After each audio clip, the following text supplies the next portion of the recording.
Bullies grabbed the girl's glasses, she flipped him hard enough to break the floor. The sound of laughter echoed like a whip crack in the cold school hallway. It wasn't the kind of laughter that carried joy, it was sharp, cruel, twisted with malice.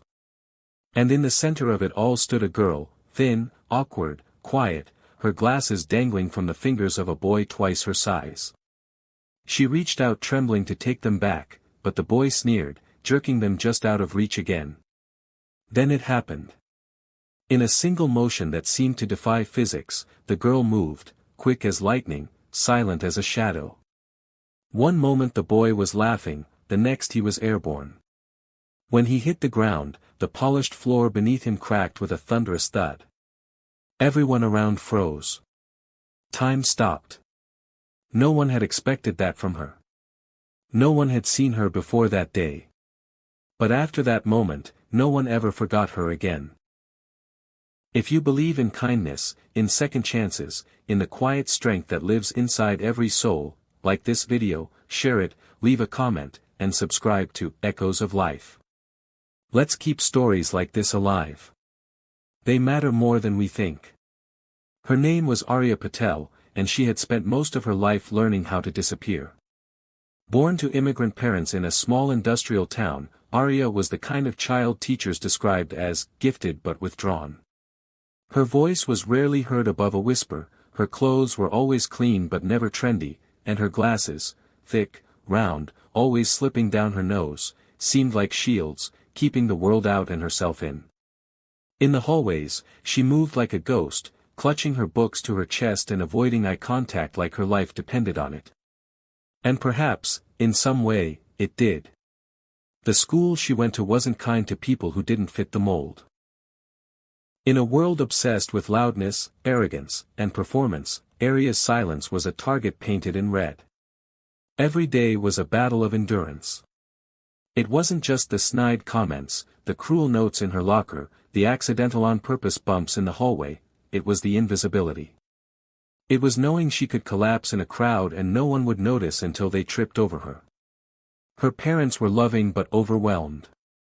Her father worked double shifts at the factory. Her mother, once an art teacher, now spent her days cleaning offices just to pay rent. There wasn't time to talk about bullying or bruises. They saw the A's on her report cards and thought she was okay. But Aria wasn't okay. Not even close. Every night, she locked herself in her room and trained. Not her mind, her body. It started when she was 11 and stumbled across an old YouTube video of a female martial artist moving with such grace and power it made her cry. Something about it lit a spark inside her. She begged her mother for classes, but they couldn't afford it. So Aria found another way. She practiced with worn-out books from the library. She mimicked moves from videos. She turned her room into a dojo. Her bed became a mat. Her wall mirror became her sparring partner. She taught herself discipline, balance, and strength, not because she wanted revenge, but because she needed control. In a world where everything felt uncertain, her body was the one thing she could command. Still, she kept it secret. Always. Her martial skills were the only thing in her life that belonged to just her. That was until him. Tyler Griggs. Captain of the football team. Voted most popular. Known for his charm and cruelty in equal measure. To him, picking on Aria wasn't bullying, it was sport. A way to show off in front of his friends. He'd call her "Howl Girl" in the cafeteria, knock her books out of her arms, or mimic her stutter whenever she got nervous speaking in class. It was exhausting. But Aria endured, because that's what survivors do. But one rainy Monday morning changed everything. She had just arrived at school when Tyler cornered her by the lockers. The hallway was crowded, but everyone knew better than to interfere. He yanked her glasses off her face, holding them high, smirking.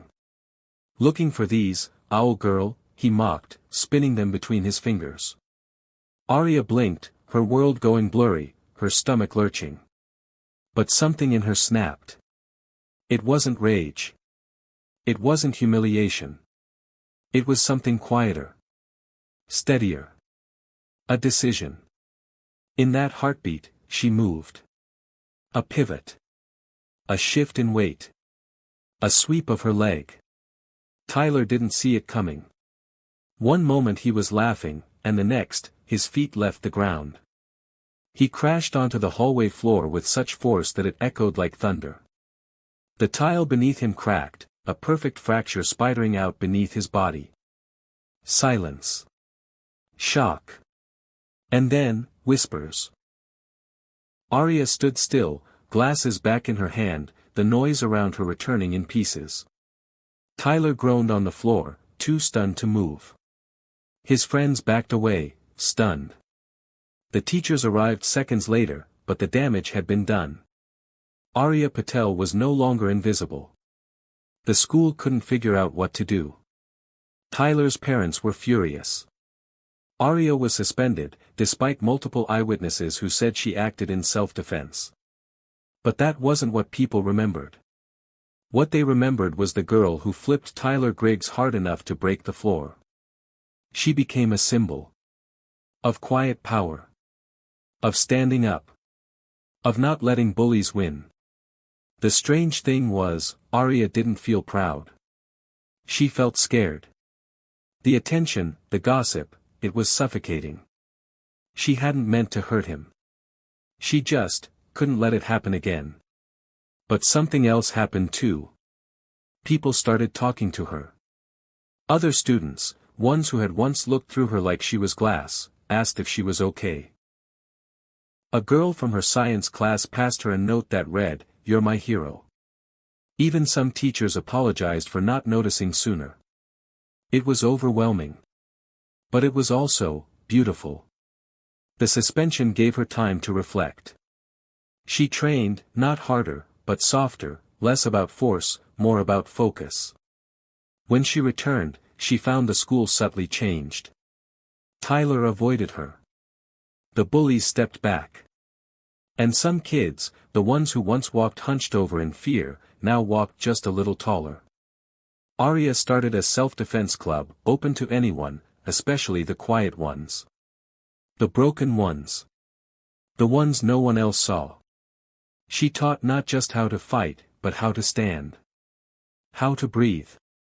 How to remember that no one has the right to make them feel small.